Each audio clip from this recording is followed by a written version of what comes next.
The narrative around farmers has to change. Less than 12% of the farmers in the EU are below 40, and it isn't sexy, and the stereotype of a 60-year-old white dude on a tractor isn't helping. And no, driverless tractors are not going to take care of most of our farming anytime soon, if at all. So how do we change that? One way is to put the current trailblazing, pioneering regenerative farmers in the spotlight. By connecting them with resources and with each other, yes, also with corporates, is really turning this into a movement. That might change the public narrative. Farming is at least as sexy, probably more sexy than cooking or chefs. Do you remember when chefs were not famous, didn't have mega book deals, and didn't have Netflix series? That has changed drastically in the last few decades. We have to do the same with farming and farmers. Great lofty goals, but how do you go about it? How do you finance something like this? How do you stay true to yourself and make sure you don't burn out, which wouldn't be very regenerative? All things we unpack in this episode.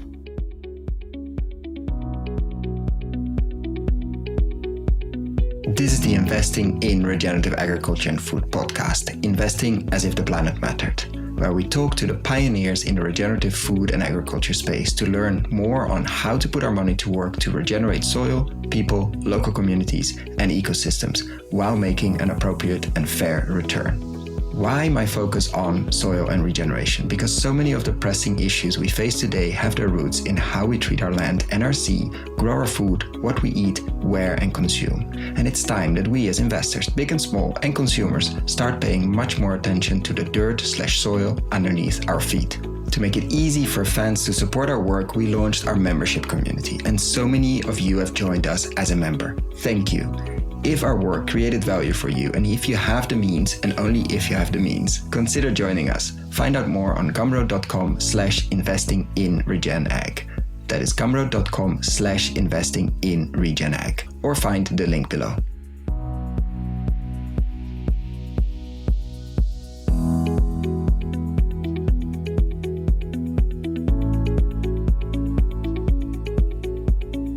Welcome to another episode, today with the top 50 farmers. They are scaling healthy soils across Europe by showcasing the farmers leading the way through regenerative agriculture. Welcome Cindie and Analisa.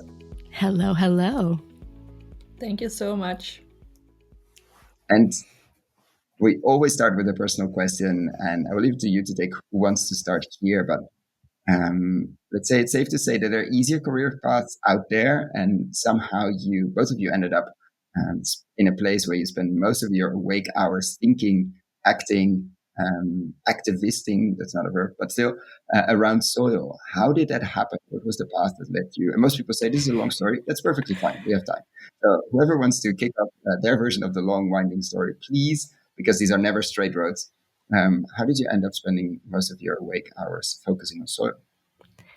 I am happy to start with that.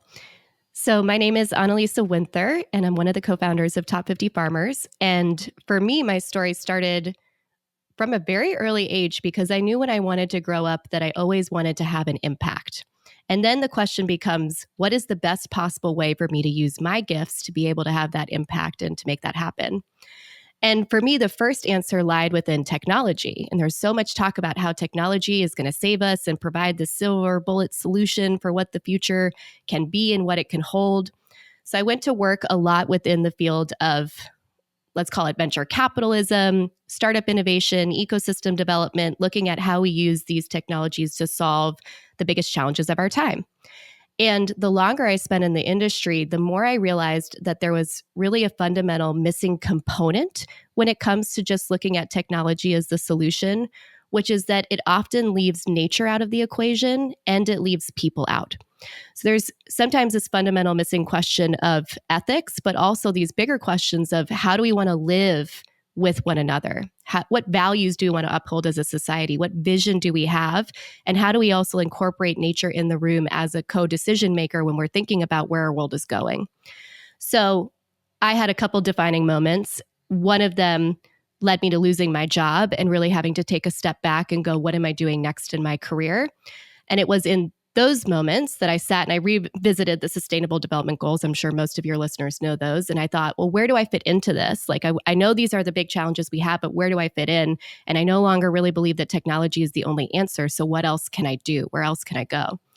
And underneath that, I had this huge aha moment, and it was a true like come to Jesus, change my life, goosebumps all over your body sensation where I went, oh my God, I love food. My passion for food had been growing as a diner, also living in the Copenhagen food scene, which has some of the best restaurants in the world. And I was like, could I make my passion my profession? Or would that be dangerous? Like a person who loves to take photos, who thinks they want to be a professional photographer, but in the end of the day, that's not actually the right thing to do, because you lose that passion. But I explored it. And the more I explored it, the more I connected the dots that food is actually at the base of everything. And everything, for me, food, and the way I define it, is everything that comes from the earth and goes back to it.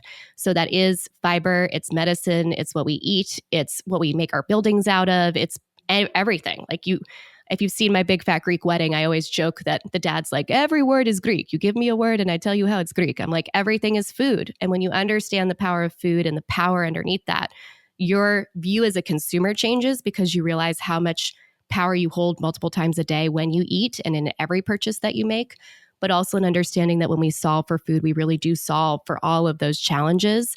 And it still feels like a really good, well-kept secret. I don't think most of the world has woken up to how powerful food is and how much you and all of our listeners are really a part of this revolution that's on its way, and that I do think will transform how we think and interact with the world. What about you, Cindie? What's your origin story?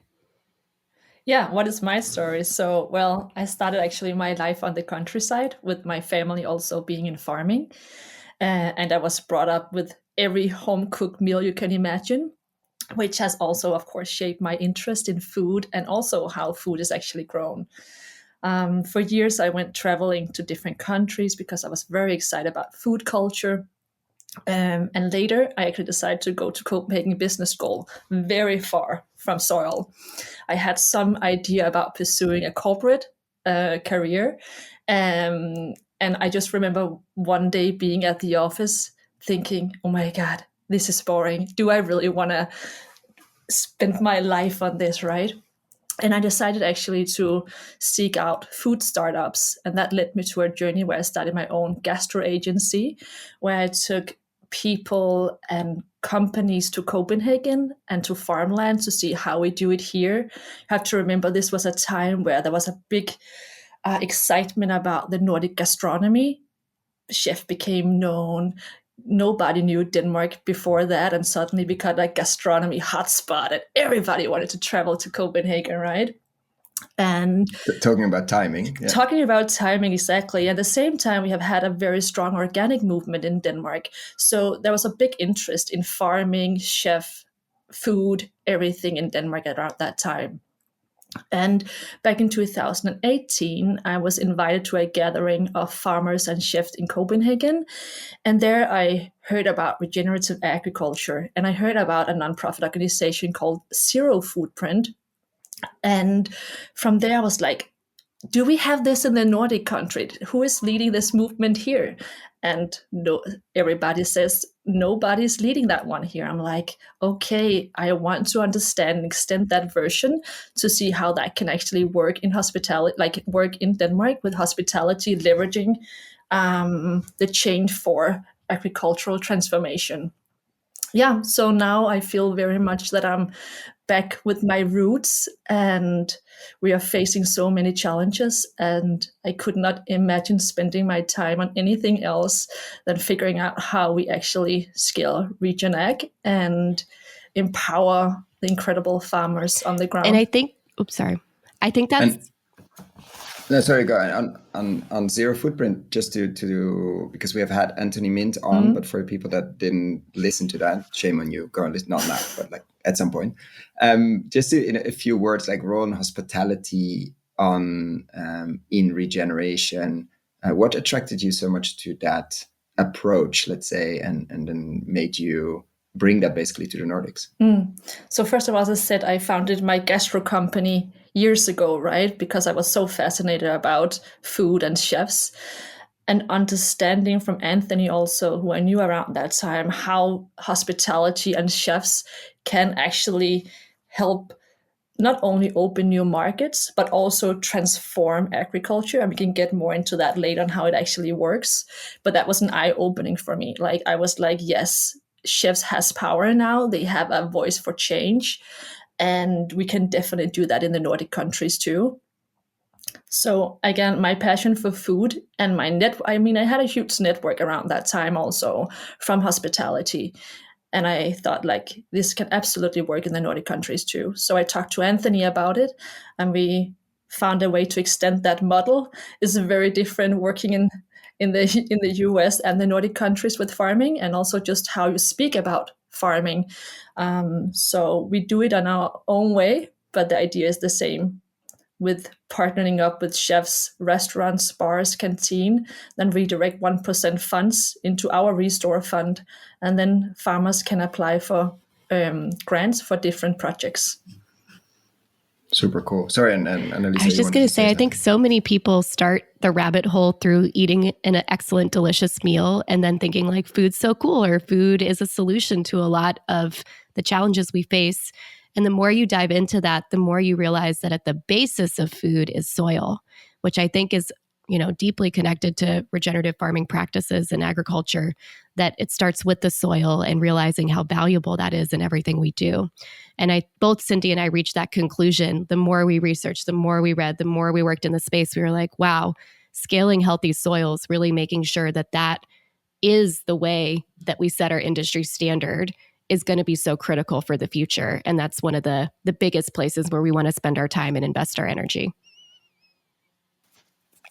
And I'm still surprised though that how many people don't make that connection, even they love amazing tasting food, like the amount of diners, people that go to these restaurants, even chefs as well. But of course you have a way better exposure there, that don't necessarily make the connection between flavor and what's on the plate and the health of the soil. Like, do you feel that's changing, or am I overreaching here? Like, that's not necessarily like what is needed or what is happening there in terms of the hospitality space waking up to it starts way earlier than the crate of food being delivered to your door. I mean, I think the whole question comes down to like how we lost the connection to nature overall. We do simply not understand that food and nature is connected, and that is what we have to change. And talking about chef, they have this enormous opportunity to connect with many guests every day and talking about this, which is also why you see now on many restaurants in Copenhagen that it's the farmer they're explaining. Like, it's not the menu anymore, it's the farmer and then the menu, which is of course what we love to see, right? More focus on the farmer and where things are and how it's grown. So that way I do think that hospitality and chefs have this incredible power, not only for the market, but also for actually bringing that connection back to nature with people. But what are the most surprising ways you've seen them doing that, taking that because there are people sitting at your table, they want to choose, maybe want to hear a bit of a story, but not everyone is always extremely interested in where the eggs exactly come from or this asparagus, etc. Just a bit like in the supermarket, in a very different level, but you have a few seconds. Like, what has been the most surprising way you've seen with a chef or somebody in the hospitality space to play that role without being the annoying, like, do you know where everything comes from? Like, you don't want to scare people off as well, because they're there to have a nice lunch or dinner. It's really about the choices you make when you buy your food. Like, alone that action of actually buying the ingredients from local organic regenerative farmers is a great place to start.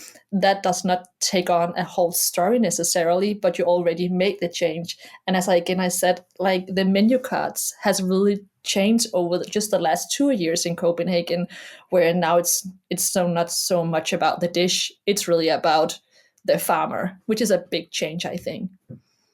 You see that spreading as well? Sorry, no, we got, but like, because it's amazing, but if it stays in Copenhagen, that's a bit of a shame. Like, do you see it already at other places? Like, definitely Copenhagen is leading on the culinary front. But is this being, in the best sense of the word, copied elsewhere? Do you see that in New York, for instance, as well? Oh, absolutely. I was just in Spain and I went to like a wine bar kind of place, and on the digital menu card, when you scan the QR code, they have picture of each farmer next to each dish. So it literally gives a reference point. And then when you went to go pull the tap of the wine you could get, there was a photo of the winemakers behind that. So really connecting people to place and that interface of really looking at restaurants as a platform for connection. And I really see the investment in hospitality happening first with the employees. If you invest in taking the wait staff and the chefs out to a farm and meeting the farmer and having this field trip, it completely changes how they think and how they feel about the food. And that's not just in the fine dining kitchens, that's also in professional kitchens or catering kitchens where people might be working more on an hourly wage and they may not be like, I'm here to be a top chef, but this is my job. They completely change in how they talk about food because they have built those connections up and down the supply chain. So I do think there's a movement happening everywhere around this. And Top 50 Farmers was very much born out of this realization from chefs going, well, we've had the spotlight for quite some years now, but we also know that our food would be nothing without the high quality ingredients. The difference of a tomato with a little olive oil and salt, I know you're in Italy, like that's unbeatable. That's very foodgasmic in its own way, versus something that doesn't come and isn't grown in that delicious way. So there's always this chase for flavor.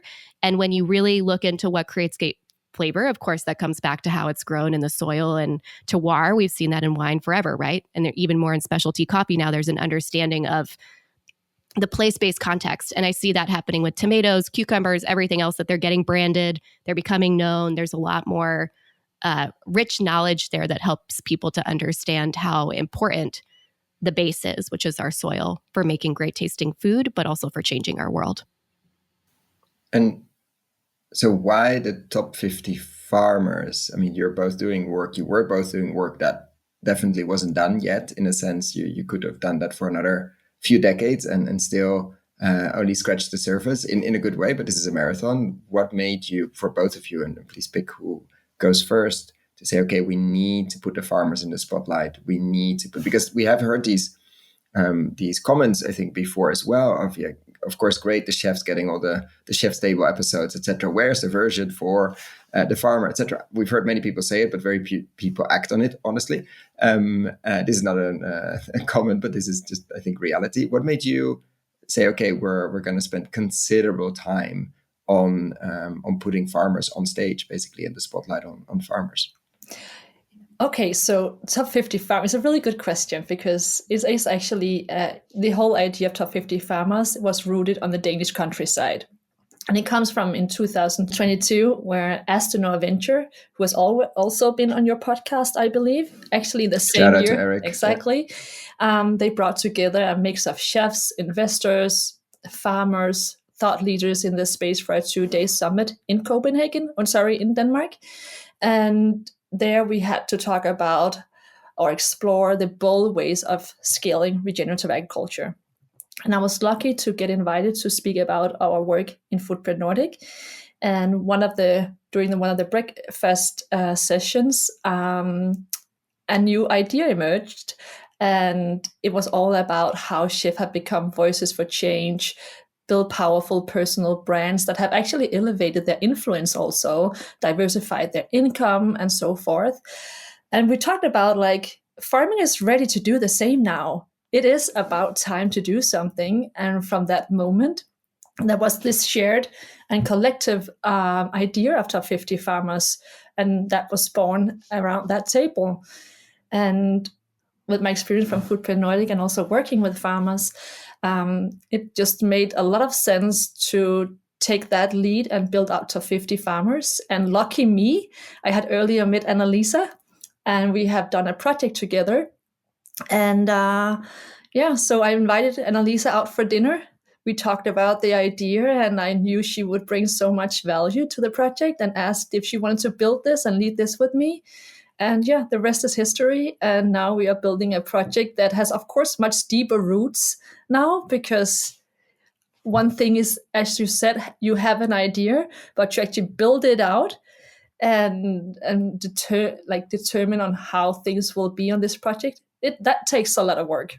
It's not getting the idea only. It's actually carrying these activities and the whole vision. I'm laughing at what you said, Cohen, because it's so true that a lot of people have had this idea. It isn't particularly novel to think about how do we put farmers in the spotlight?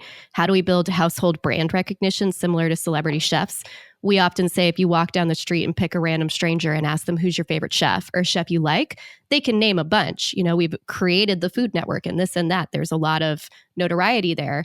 But if you then ask them who's your favorite farmer, much less who is a farmer, they cannot name a single farm name. So this is something that we've heard in our circles very often of like, why don't we have a similar renaissance? 30, 40 years ago, being a chef wasn't that cool. Now it's something that a little kid is going to write down and say, when I grow up, I want to be a chef. And we've heard stories of farmers who say they wrote down as a little kid, when I grow up, I want to be a farmer. But then they were almost shamed away from that profession not being a solid thing they could follow because people didn't think you could make good money.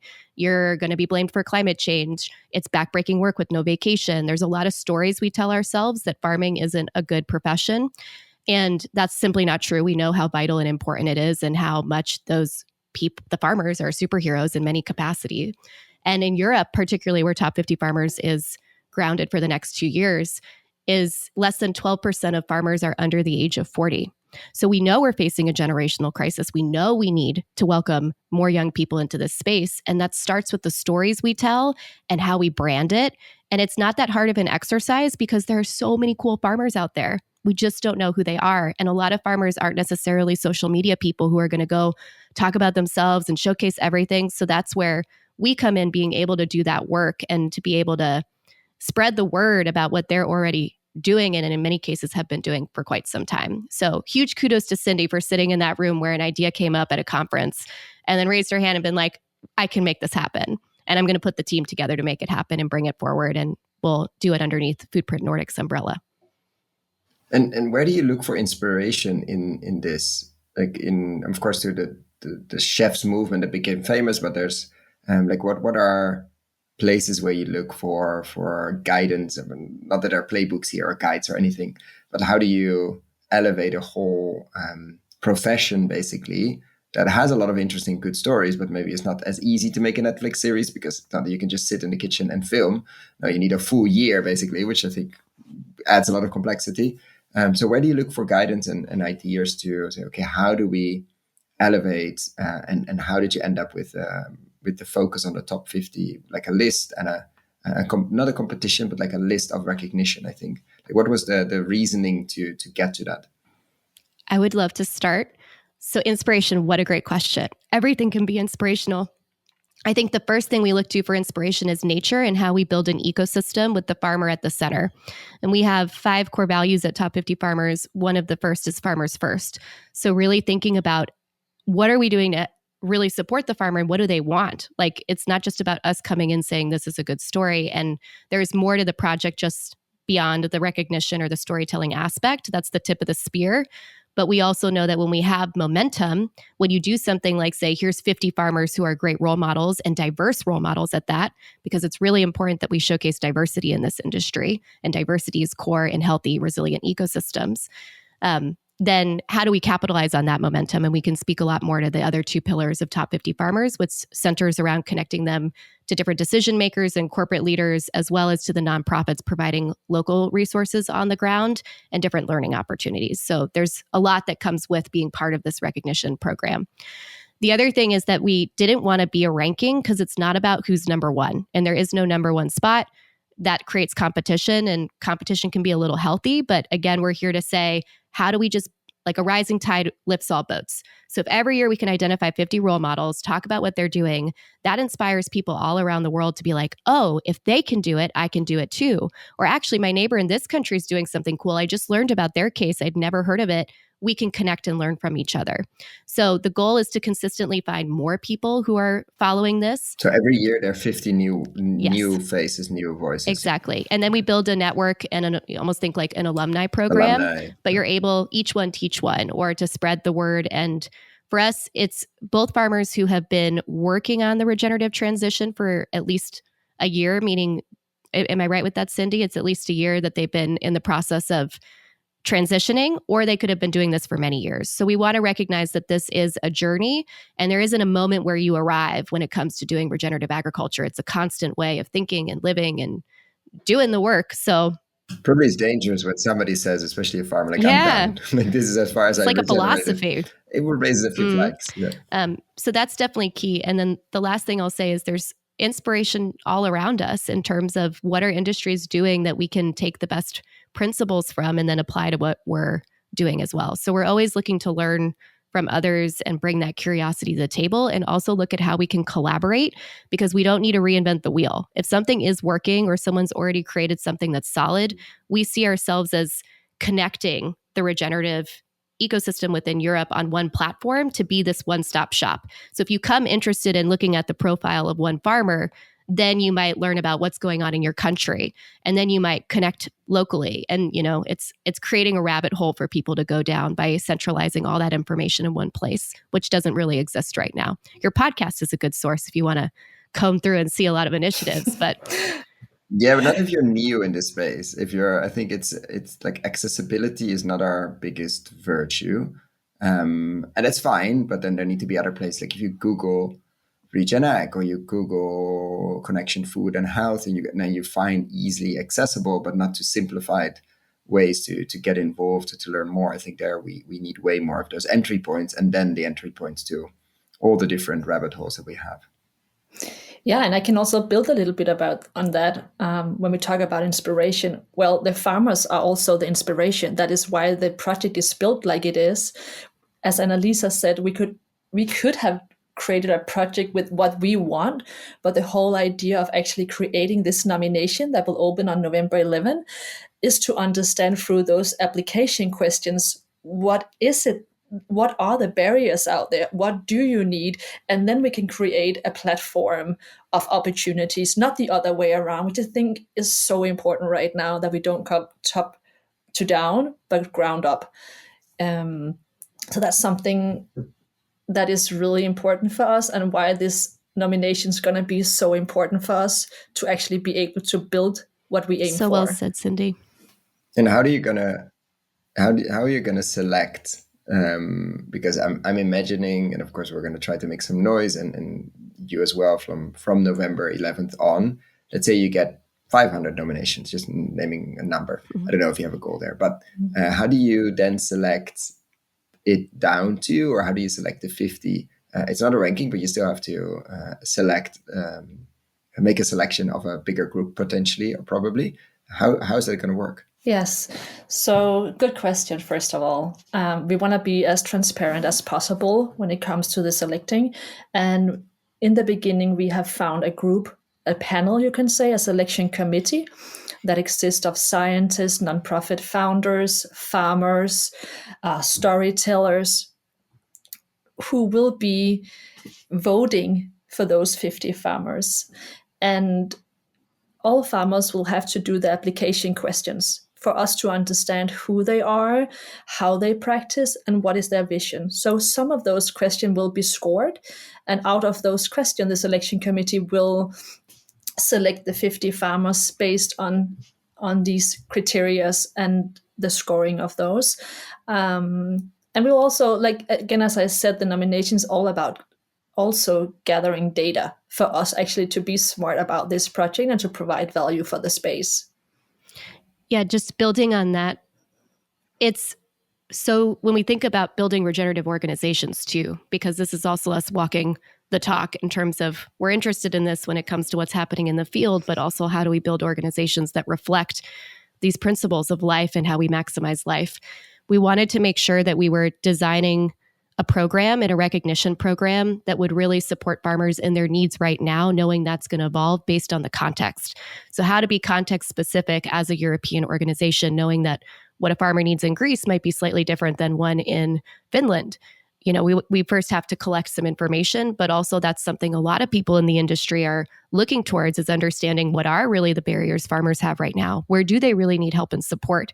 And if we serve as an aggregate platform to be able to broker between people who sit in corporate offices and those who are working in the fields to connect the dots, then how can we first figure out what farmers need to then go to these other stakeholders and say, can you put this financial product together? Or could you, we could do this with procurement, whatever it might be.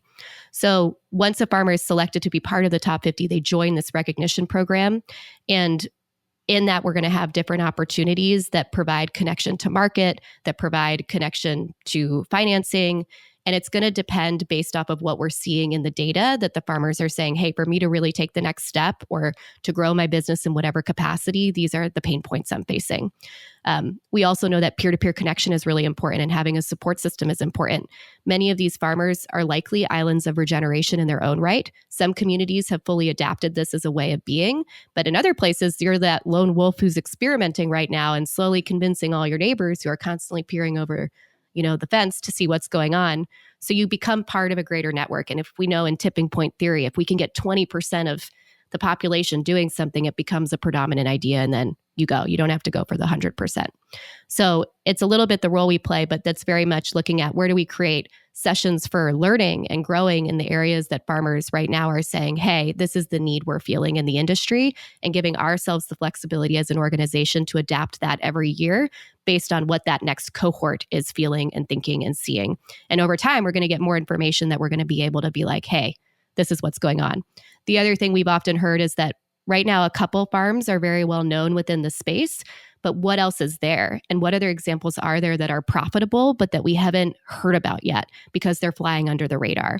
And through the open nomination, we hope to also identify more farms to then look at on the national level or the regional level, how do we connect these dots and build strong ecosystems of support or plug them into nonprofits that provide education or technical assistance or something else along those lines. So it is a big effort in ecosystem building and thinking from the farmer first, what's needed to scale this movement and to scale those healthy soils across Europe.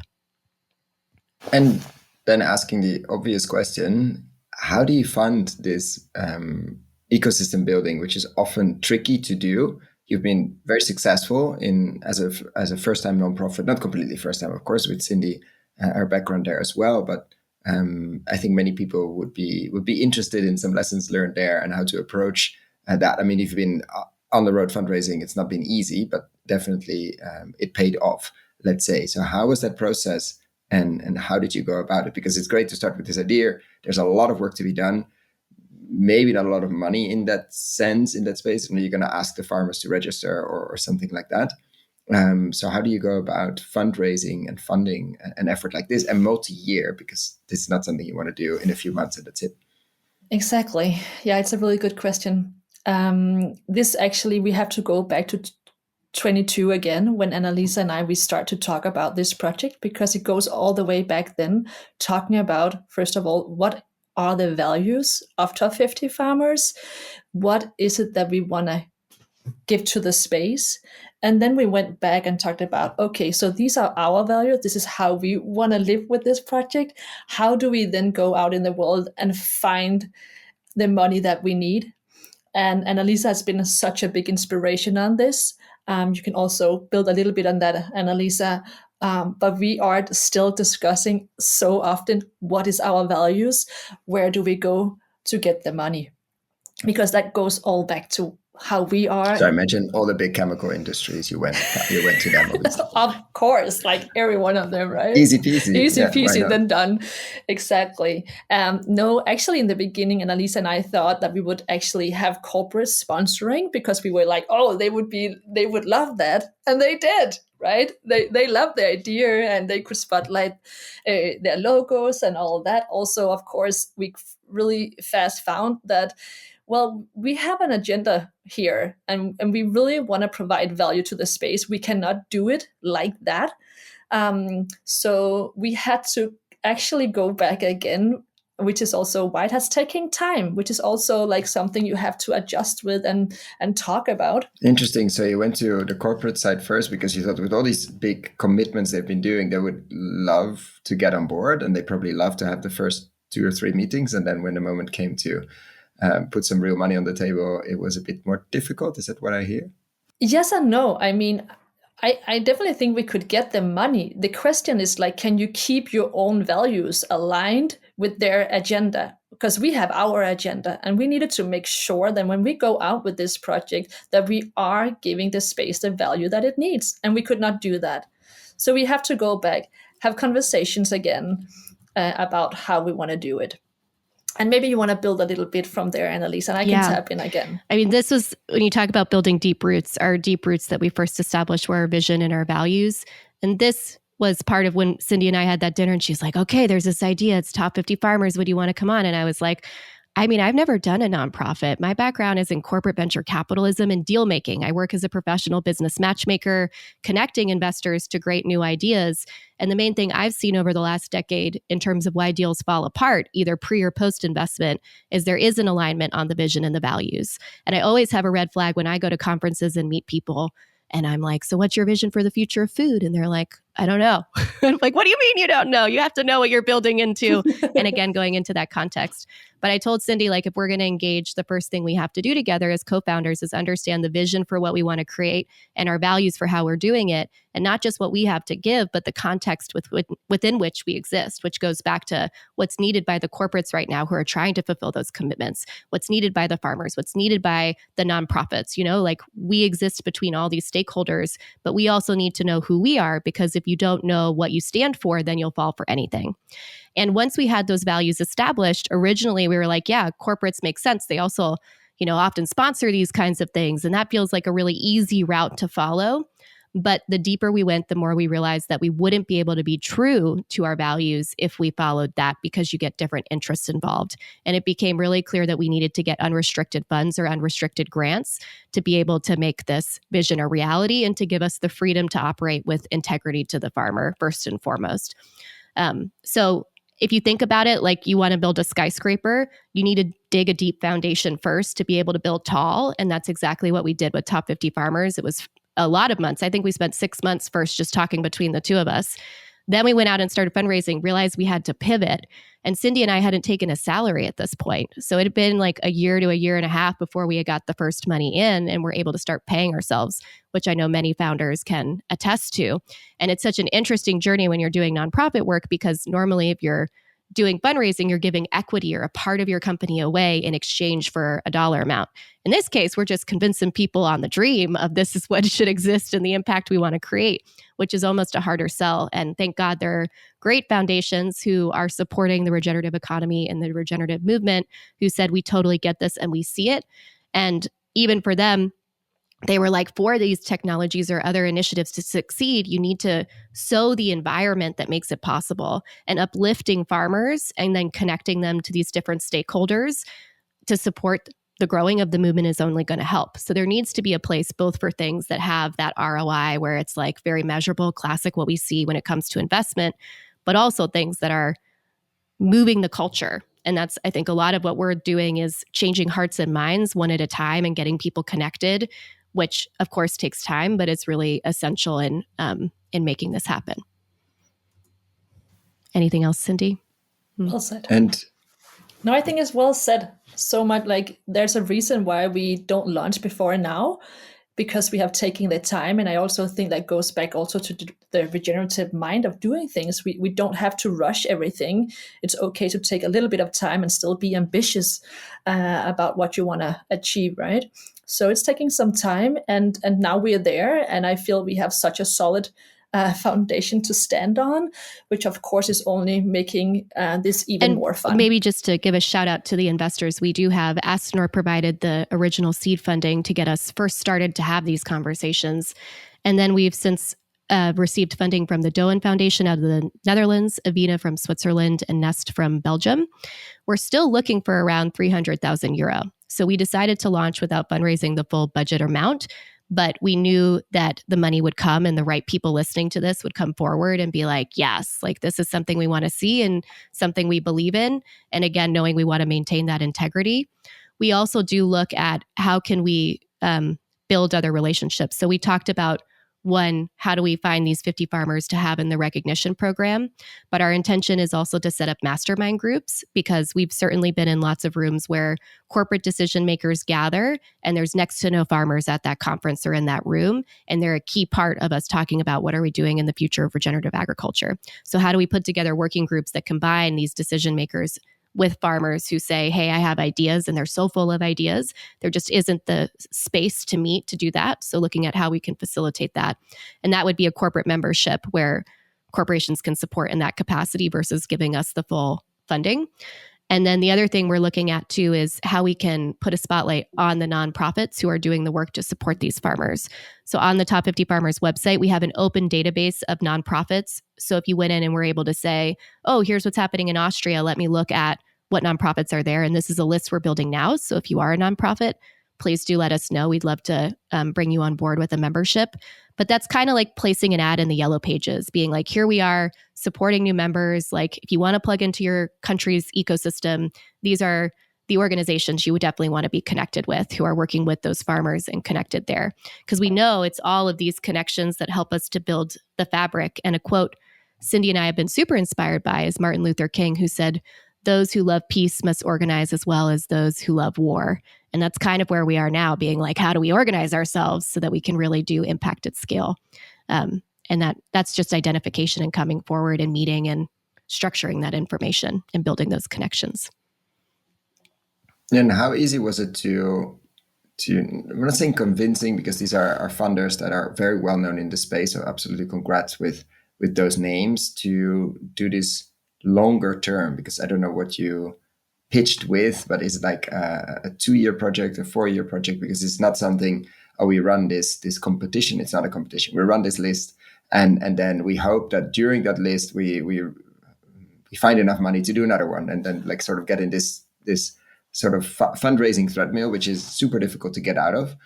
You, I think, clearly took a path of, let's make sure we have enough to do a longer one at least, so we can actually build the foundation. How did it land with these kind of funders and in those discussions and conversations? Because as a new nonprofit, that might be tricky. Yeah, absolutely. We decided very early on that we had the minimum of 2 years for funders. As you said, like the typical nonprofit, they run for money all the time. Like you never get anything done and you get all burned out and stressed out. I mean, this is not a short run. This is an ultra marathon we are in, right? So a minimum of 2 years now, and that's still very little. But I also understand that funders want to see that you can actually deliver what you promised. So it's for 2 years now. And then our dream is, of course, to lock down funding for several years along the way so we can actually deliver on our promises. I think Analisa also mentioned before, like, of course, it takes time before you actually get a salary. And I think that's one of my biggest concern in this space, is that is often when you launch something in an impact space, people often think you work for nothing. It's like considered as you should only have a little salary to survive. And I think that's something Analisa and I, we do not want to work on that premise. I think that's not what we need to attract the greatest mind to the space or to the impact space overall. We need to change that. And the same goes for the nonprofits. We should not work for like a minimum salary. I think what is really needed now is people devoting time for a better future. So that also goes when we fundraise. We are very, very honest about that. Like the other way of doing things is the recipe for a burnout, which is not what we need right now. Which we've seen many times. Exactly. Yeah. But it's a tricky one to get across with funders. I've seen it a few times where they loved something and then didn't fund it because of the salary, which wasn't even outrageous, but a salary of someone involved. And those who are listening probably knows which one. But that's a tricky one, like to hold your foot, because at some point they might say, oh, actually, we would love to do it if only you would. And then like, how do you, and you're not paying yourself already since a while, like how do you make sure you dance that dance, let's say?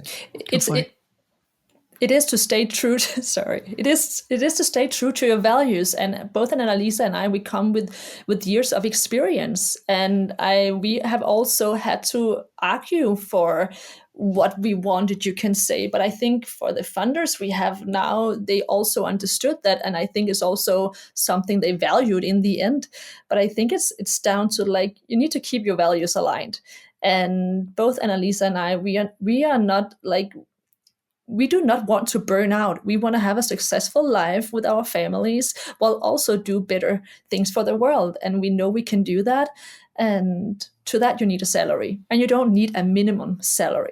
Amen.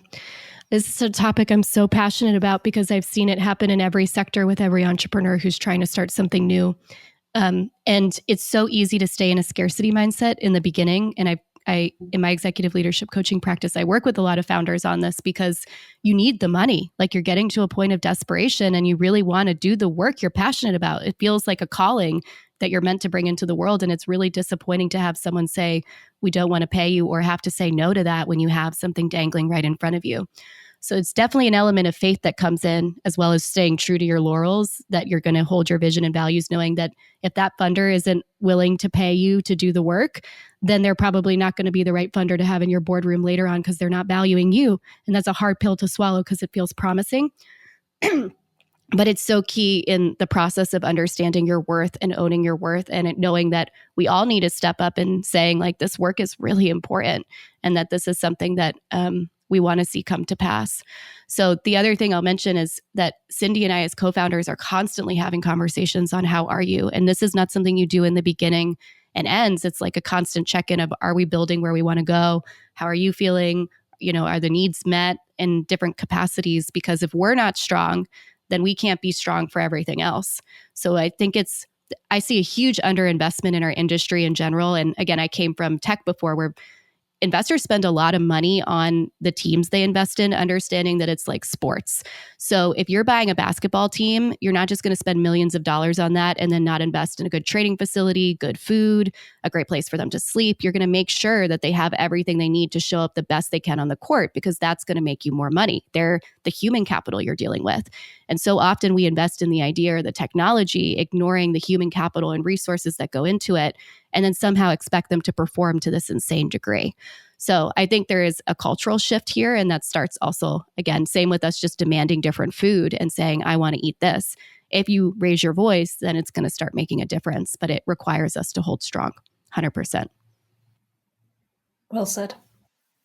Yeah, and it's very interesting push. At the same time, you see in the tech space, of course, I'm not saying there's more money around, but the margins and the exits and the potential IPO, like there's more dollar signs, let's say, in people's eyes. So maybe they're willing to spend, and in sport, of course, as well. Like the potential upside is not unlimited, but almost. In food and ag, we've seen that just less, and I think maybe in the chef side as well.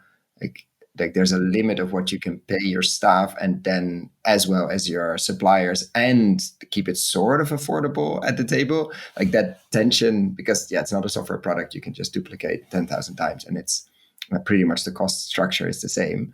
But I completely agree on not underselling and not undervaluing the work and just expecting people to do it basically for free and running into a burnout. Because we've seen that many times. And there the cost is even, especially as funders where there is space, because all of these funders have space to do more if they wanted to. This is not this is my last check I ever write and barely getting to a few K. These are well-funded funders, let's say. So it's an interesting discussion to have. But I can imagine the tension there at the table as well. Like, let's take this money and let's do it, whatever they say, because we need it.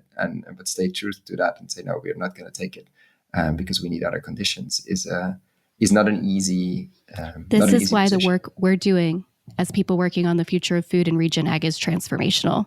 Because even how you just framed that, the tech industry is measuring one aspect of ROI, which is the dollar amount. And we know that our work is centered on clean water, healthy soils, healthy air, like connection to family, relationship, your health and well-being, your sleep. And Cindie and I measure that as part of the project. Like, are you sleeping well? Even a simple question of that's related to the health of our overall organization. And to be honest, are you measuring it internally and with the farmers? We can talk about that in 1 second. I'm going to just finish this point. But yes, we do think a lot about this in terms of what are we really measuring as the health of the organization. And also knowing, to be honest, that Cindie and I both run our own businesses or organizations in addition to running Top 50 Farmers, as does most of our team. So it's not 100%, it's not to say not sustainable, but it's also understanding that to get to where we are, we had other activities supporting us and funding this, and that we were working on it to get there. We didn't exist in a space where it was a year and a half of like, it's a little bit tricky. It was challenging no matter what, and there's so many lessons learned, but it is also recognizing that you have different needs in your life beyond just the work, and you aren't only the work. You have your family, you have your friends, you have your other passions, or whatever it might be. So how do you create an organization that really allows for that? And it's challenging because it's not our societal norm, but we fight every day to be like, okay, how are we doing it? And same with farmer mental health. That's been a big thing we've been considering. I'll let Cindie talk more about that.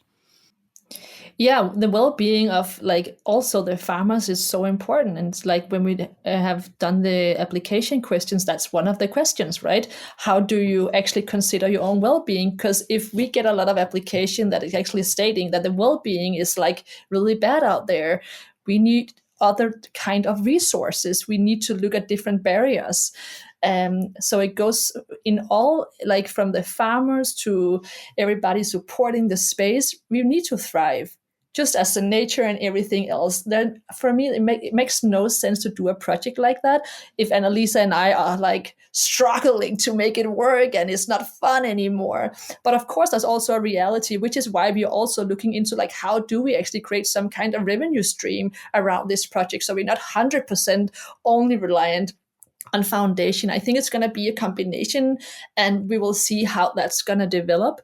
But I think there are so many changes happening right now on how we do business, how we understand wealth, and how we lead as leaders in different projects.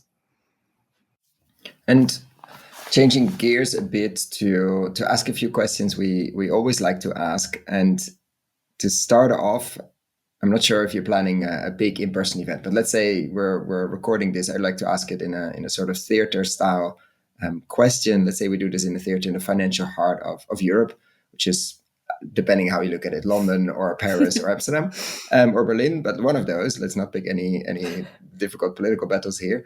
And the room is full of financially focused people, in a sense. People are investing their own money, putting money to work, like in all aspects, including philanthropy. And people working in the financial space, other banks, investment funds, pension funds, etc. They of course are inspired. We had a really good meal before. Let's make sure, and a lot of interesting pictures, a lot of interesting farmers on stage as well. But what would be one? People also forget. Like, what would be one thing you want them to remember and preferably take to their work the next day? Like when they sit at their desk, like one seed you want to plant in the financial minded person's head. It's a good question. So many things.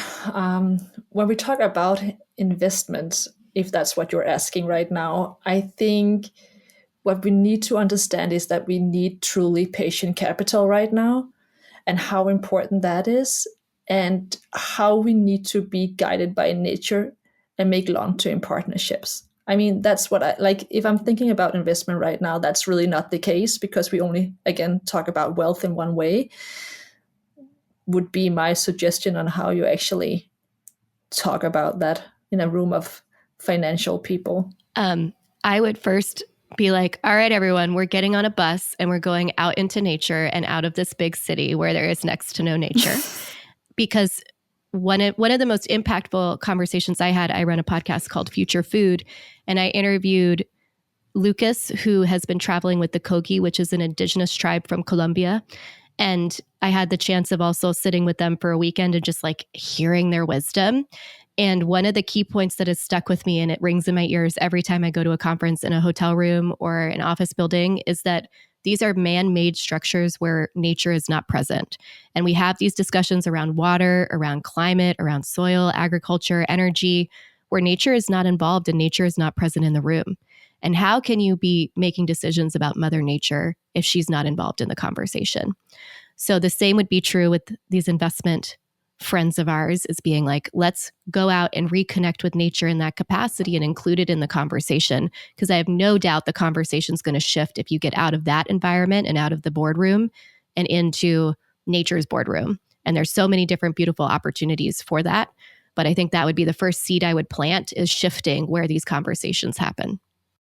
Fair enough. And if we switch or shift even, let's say, the position at the table, and both of you would be in charge, of course, you can have a completely different focus, but both of you would be in charge of a significant investment fund. We usually use a number of $1 billion, could be euro or dollars, which is not exactly the same at the moment, but let's say a lot of money, like more money than anybody, most people listening here would ever even dream of or not dream of, because it's quite a burden, but let's say would have under their fingertips.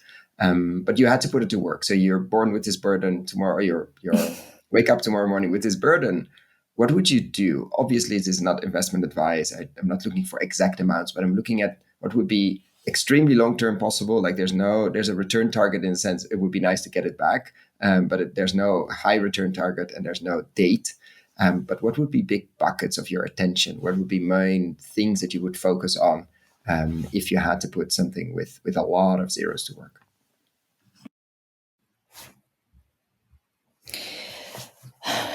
I would expand the work that we're already doing with our Restore Fund, to be honest. Right now, farmers can apply for projects on ground. It can be composting facilities, it can be trees, new machines. There's so much needed on ground level right now, and it's really difficult for farmers to get those kind of money unless you make a big application somewhere or get investment in. Which you don't have time for, nor access to. You don't have the access to it, and I feel there's so much money put in everywhere else, but not on ground level, which is making me really, really challenge. It's a big challenge, right? So I would definitely make sure that the money hit the ground and was actually doing something on ground, because we also see with the project money, the project grants right now, it does increase their profitability. It does increase their practices on ground, and it does make a big change. And of course, like on a bigger scale, that's also knowledge on a regional level. Like if one farmer is doing this, the farmers in the neighborhood will also have access to that knowledge. So money in the ground, more money in the ground. Yeah. And I would say with the more money on the ground, let's keep investing in those ecosystems. As you said before, it's really hard to get money for ecosystem development. For me, that includes community support and generally thinking about, if you give that money to that place, how do you continue to make it successful, looking at what's needed in the overall environment. And I don't think people look at it from that holistic point of view or that broader point of view. And these are the things that are harder to fund because they don't give return in the same way that we're used to. So it is a bit more experimental, and these are innovative projects in their own right, though they're quite obvious. Like they're kind of common sense things at the same time. Like if you want this, then of course you got to do this, and it takes time. So I think looking at almost infrastructure, like think about community infrastructure as the backbone, what infrastructure you need in the place to make this succeed and to ensure that the funds you invested actually turn into something.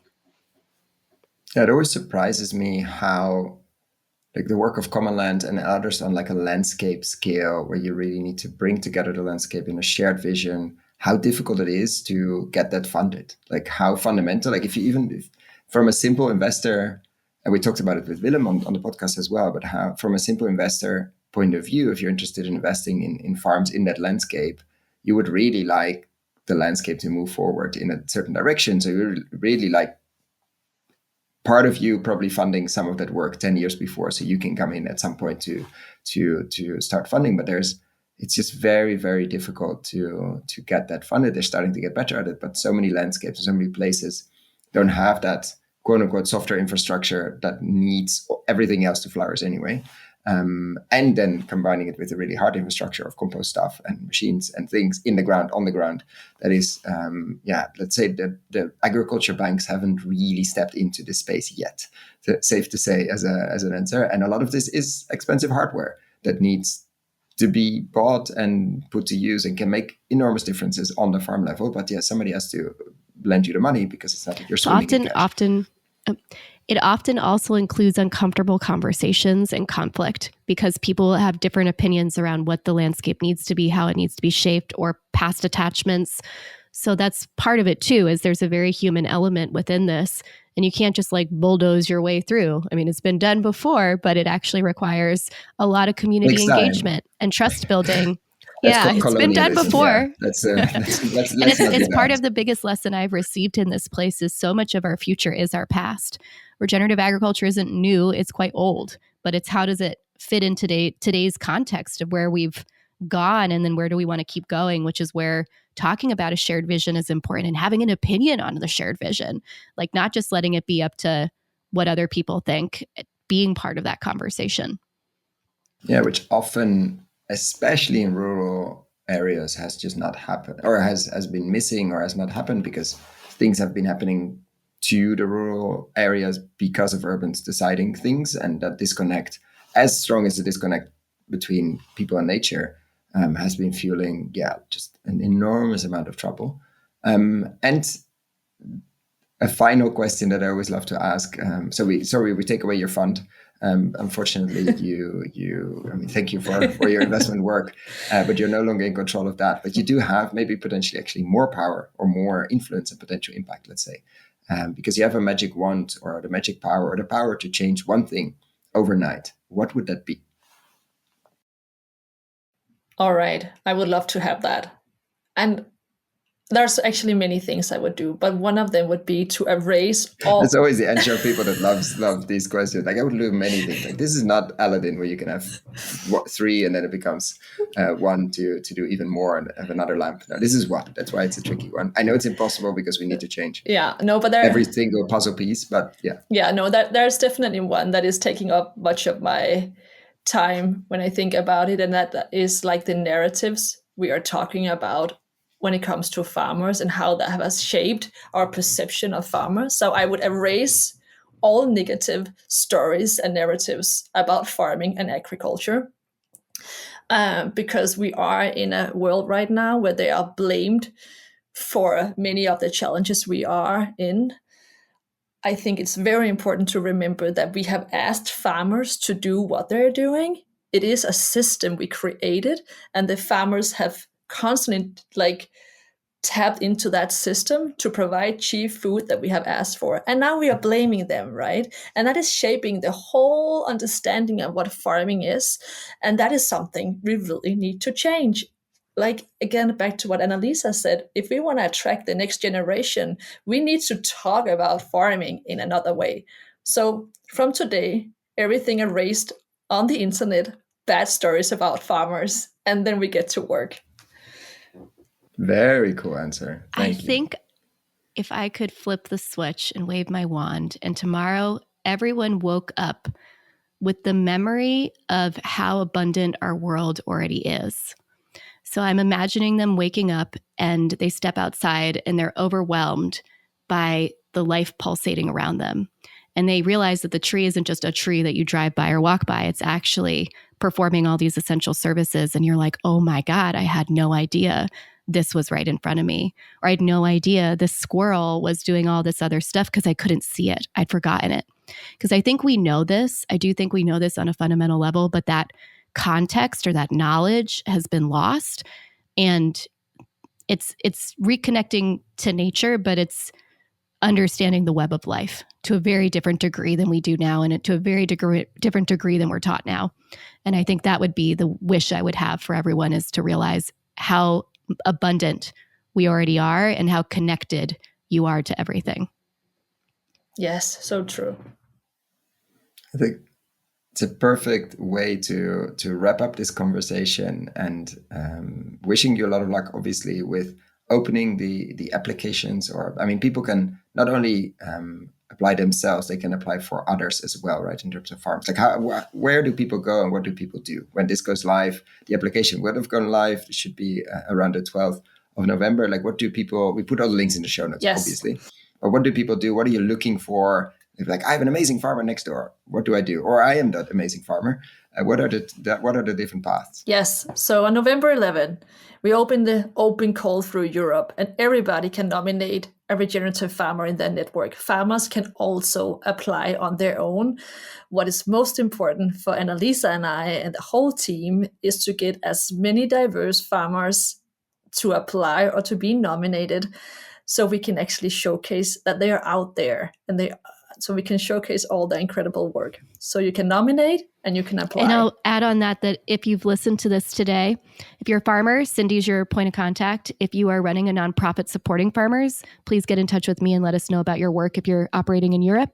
And same if you're a corporate leader who's working on this space and you're like, how do we get involved supporting these farmers who will be part of the recognition program? I'm also the person you can reach out to and talk to. And we're so excited. This is so exciting. 2 years in the making. Yes. It's happening. Spread the word is the other thing. Tell the farmer you know that what's going on. Yes, please. I can imagine this has been a long time coming since that dinner, and even longer since the Astanor meeting in Copenhagen or outside in Denmark. In Denmark. So this is a moment. So congrats with that. I mean, we're almost there.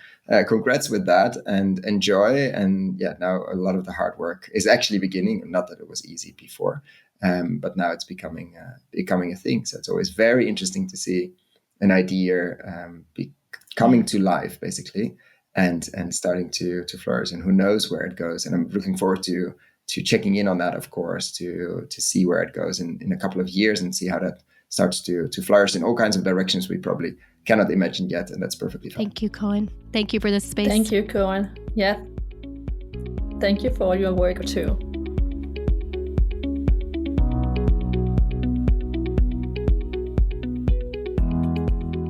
Thank you so much for listening all the way to the end. For the show notes and links we discussed in this episode, check out our website, investinginregenerativeagriculture.com/posts. If you like this episode, why not share it with a friend or give us a rating on Apple Podcasts? That really helps. Thanks again, and see you next time.